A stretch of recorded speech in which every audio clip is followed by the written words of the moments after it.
Ребят, победа вас. Скажите, пожалуйста, вот как вы оцените игру своей команды в этом матче?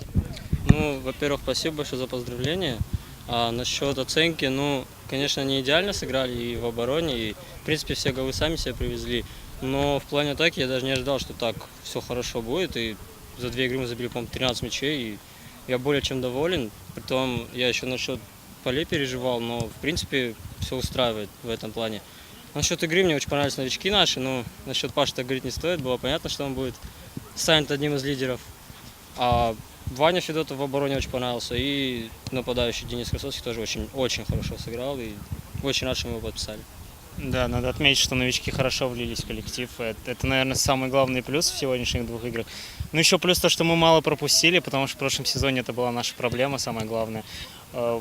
Более лучше сыграли в пас, комбинирование было хорошее между игроками. Даже несмотря на то, что некоторые даже друг с другом не играли. Но вроде для первых 2 матчей это отличный результат, мы довольны. Новички влились в коллектив и так хорошо сыграли, да? Да, они очень, можно сказать, даже результат сделали, отчасти даже. Ну, 2 знаем, как бы Ваню, Пашу знаем, как мы не знали, чего ожидать от Дениса Красовского, но он в 2 матчах прям очень хорошую серию по системе гол плюс пас очень хорошо сыграл в 2 матчах. Поэтому, в принципе, всеми новичками довольны. Ну, надеюсь, дальше они будут еще лучше играть и только улучшать свою игру. Ребят, скажите, пожалуйста, вот в прошлом сезоне, да, как вы вылетели в первую лигу, да, почему так получилось, почему команда вылетела? Потому что не было вот такой игры, не было, наверное, явного лидера в команде. Он только под конец сезона появился, и, ну, как бы он был не один, но все же, и даже вот такой игры у нас не было. Да и, конечно, в примерке-то уровень посильнее. Я думаю, даже такой игрой сейчас в примерке мы бы вряд ли 2 победы одержали бы даже там. Ну, о чем-то таком говорить не приходится. Вот. Ну да. Ну, как бы нельзя сказать, что мы случайно вылетели. Скорее всего, это...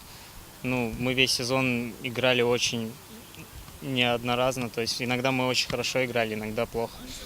Да, нестабильно. Вот. Но в этом сезоне мы собираемся исправить это и надеюсь, что будем бороться за выход в премьер-лигу.